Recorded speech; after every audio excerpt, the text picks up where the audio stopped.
¿Qué tal, chicos? ¿Cómo están? Espero se encuentren bastante bien. El día de hoy abordaremos un tema más. Continuaremos nuestro programa de ginecología y obstetricia. Veremos propiamente temas de obstetricia. Entonces, el día de hoy ya habíamos visto, cabe destacar que ya habíamos visto mecanismo del trabajo de parto, cómo se clasifica o las fases del parto, maniobras de Leopold. Entraremos ya propiamente a lo que es la obstetricia y el día de hoy veremos hemorragias del primer trimestre. Veremos hoy hemorragias del primer trimestre. Recordando que el embarazo se puede dividir en 3 fases o en 3 trimestres. Los primeros 3 meses, después los otros 3 y finalmente otros 3 meses que nos darían los 9 meses de un embarazo. Entonces veremos hemorragias del primer trimestre y abordaremos cuáles son las causas más frecuentes o veremos 2 causas más frecuentes de hemorragias en los primeros 3 meses, los cuales nos van a llevar a tocar puntos específicos como por ejemplo el aborto y propiamente un embarazo ectópico. ¿Sale? Bien, entonces, dentro de las hemorragias del primer trimestre, las principales causas tenemos que es aborto. Aborto es una de las principales causas de una hemorragia del primer trimestre. Por lo tanto, vamos a ir definiendo el aborto, cómo podemos, digámoslo de alguna manera, clasificar el aborto, cuál es la incidencia del aborto, cuáles son sus causas del aborto propiamente, cuál es la clínica de acuerdo al tipo de aborto en el cual nos encontremos o ante el cual nos encontremos y propiamente un tratamiento así como las complicaciones del mismo. ¿Sale? Bien, empezaremos entonces con la definición de aborto. Nos dice que el aborto es la terminación de la gestación antes de la semana 20 o de la de la 20ª semana de gestación. Entonces es la terminación de la gestación antes de la semana 20. Así podemos definir aborto. Ahora bien, el aborto propiamente lo podemos, digámoslo así, subclasificar en un aborto precoz y un aborto tardío. Aborto precoz, vamos a ponerle otro color, precoz, y también tenemos aborto tardío. Ahora vamos a ver cuál es la diferencia entre un aborto precoz y un aborto tardío. El aborto precoz propiamente nos dice que es el que se lleva a cabo, vamos a ponerlo con negro, se llama aborto precoz, el que se genera o el que ocurre antes de la semana 12 y tiene una incidencia aproximadamente del 80%.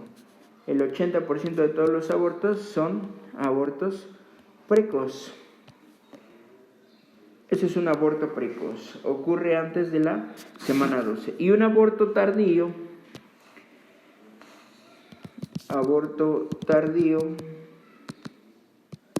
aquel que se genera entre la semana 12 y la 20. Eso es un aborto tardío. Aborto que se genera entre la semana 12 y la semana 20 de gestación. Así es como podemos hasta ahorita definir y subclasificar el aborto. Continuaremos viendo qué tan frecuente es un aborto. Realmente la incidencia en un aborto es difícil de calcular. ¿Por qué creen que sea difícil de calcular su incidencia? Ya que muchas de las veces la mujer aborta y en ningún momento se dio cuenta que abortó, o sea, en ningún momento supo que abortó la paciente. Lo toman como un sangrado intermenstrual, como un sangrado tal vez anormal, pero no es considerado como un aborto. ¿Por qué? Porque la mujer no se da cuenta en esos momentos. Entonces, es difícil calcular la incidencia. Sin embargo, hablamos de que un aborto clínico, es decir, que clínicamente es evidente, un aborto clínico tiene una incidencia del 10%, es decir, de todos los embarazos, podemos decir que el 10% de todos los embarazos pueden terminar en un aborto clínico, ¿sale? Aunque, insisto, a veces no es tan evidente como se quisiera.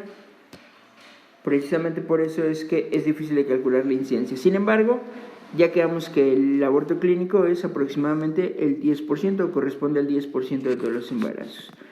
Ahora bien, en mujeres con embrión vivo confirmado por ultrasonido después de la semana 8, su incidencia disminuye hasta el 3%.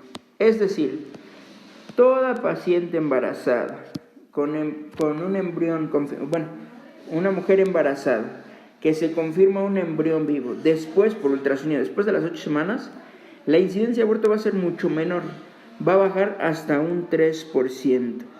El riesgo de aborto aumenta con el número de embarazos y con la edad de los progenitores. Eso es muy importante destacar.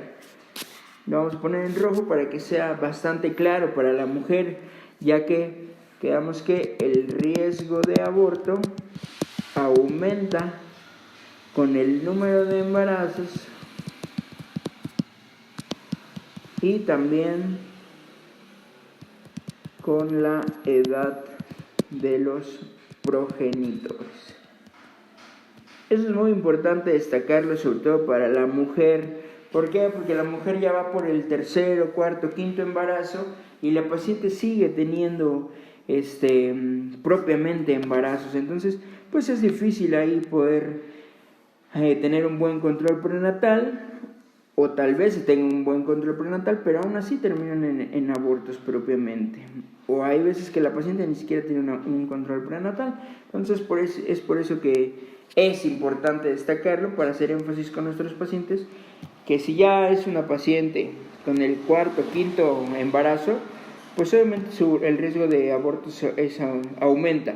Y si es una paciente añosa, ya que tiene más de 35, 36, 38 años, obviamente también va a aumentar el riesgo de aborto. Ahora, dice progenitores, no todo depende de la mamá. Puede ser que la mamá sea una mamá joven, pero el papá es un paciente adulto. Entonces también influye con un aborto. Abordaremos las causas. ¿Cuál es la causa? ¿Cuáles son las principales causas de un aborto? Vamos a ver la etiología propiamente. En la etiología es importante destacar que tenemos una causa más frecuente. Vamos a ponerlo con negro. La causa más frecuente, no sé qué escribe ahí. La causa más frecuente de aborto en la población general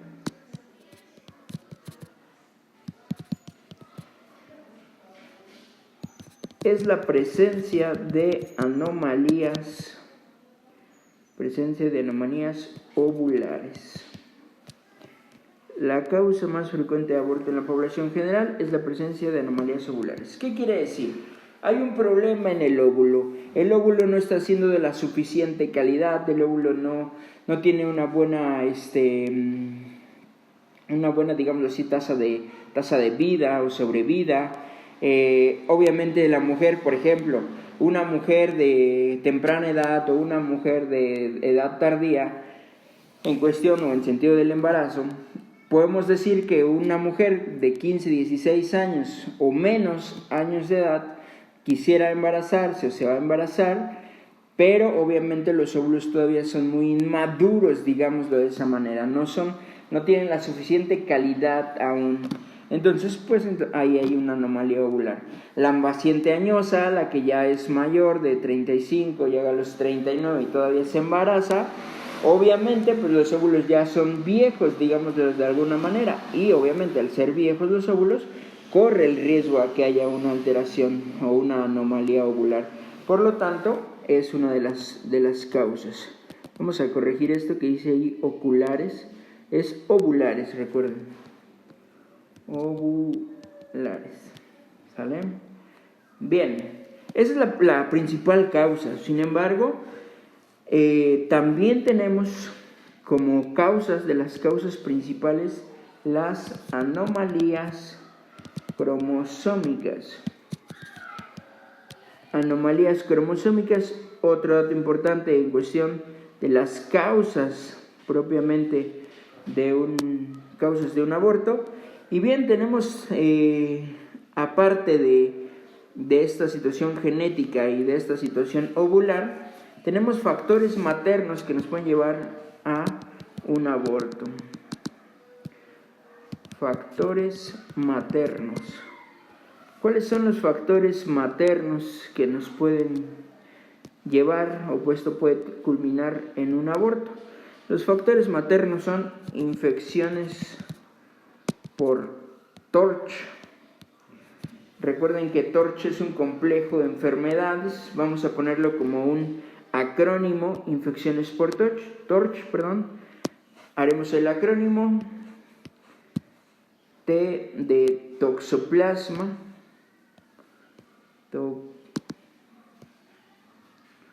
bueno, no se puede poner de otro color, pero bueno, tenemos toxoplasmosis, tenemos la R de rubeola, tenemos la C de citomegalovirus,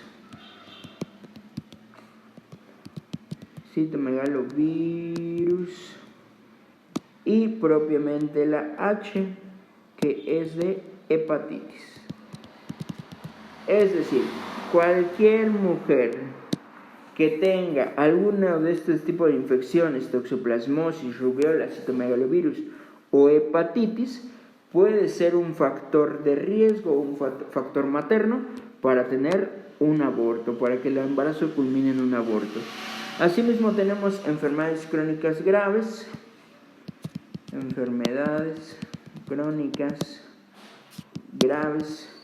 llámese hipertensión, llámese diabetes, llámese una cardiopatía, llámese un hipotiroidismo, un hipertiroidismo, cualquier enfermedad crónica me puede ser un factor para que la mamá culmine en un aborto.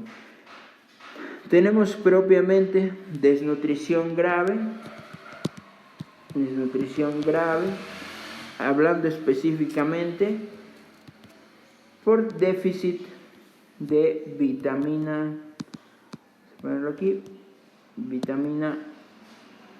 A y ácido fólico. Desnutrición grave por vitamina A y ácido fólico. También agregamos propiamente toxicomanías, agregando a las toxicomanías el tabaquismo y el alcoholismo. Otro de los factores importantes factores maternos para terminar un aborto. Y propiamente toxinas ambientales.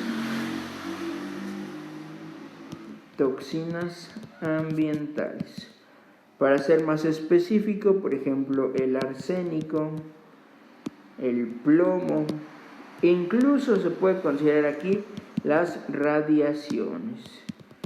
Las radiaciones también pueden ser un factor de riesgo o un factor materno para que termine el embarazo en un aborto. Bien, esas son las principales causas, digámoslo así, de un aborto. Eso por parte también de la mamá, los factores maternos. Sin embargo, también tenemos algunos otras causas principales de aborto. Y estas van pasadas más a la parte de anatómica, digámoslo así, a patologías uterinas. Propiamente como factores uterinos. Ya vimos los factores maternos, ahora veremos los factores uterinos. Los factores que pueden ocasionar un aborto, hablando del útero, pueden ser miomas, propiamente una miomatosis uterina.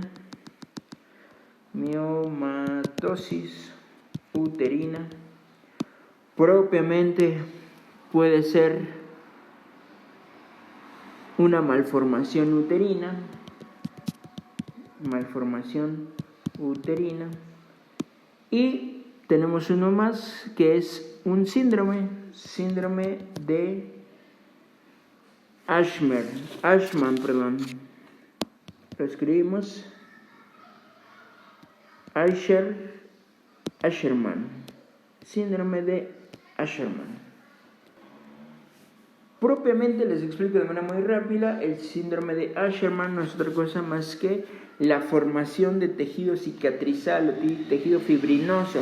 Es decir, se empiezan a formar muchas cicatrices en el útero, por lo tanto, al haber tantas cicatrices en cavidad uterina, la placenta ya no tiene dónde poderse implantar. Entonces, al no poderse implantar la placenta, pues obviamente eso termina en un aborto. Esos son los factores uterinos. Y bien, dentro de la parte anatómica también tenemos, digámoslo así, otra causa que sería una incompetencia cervical.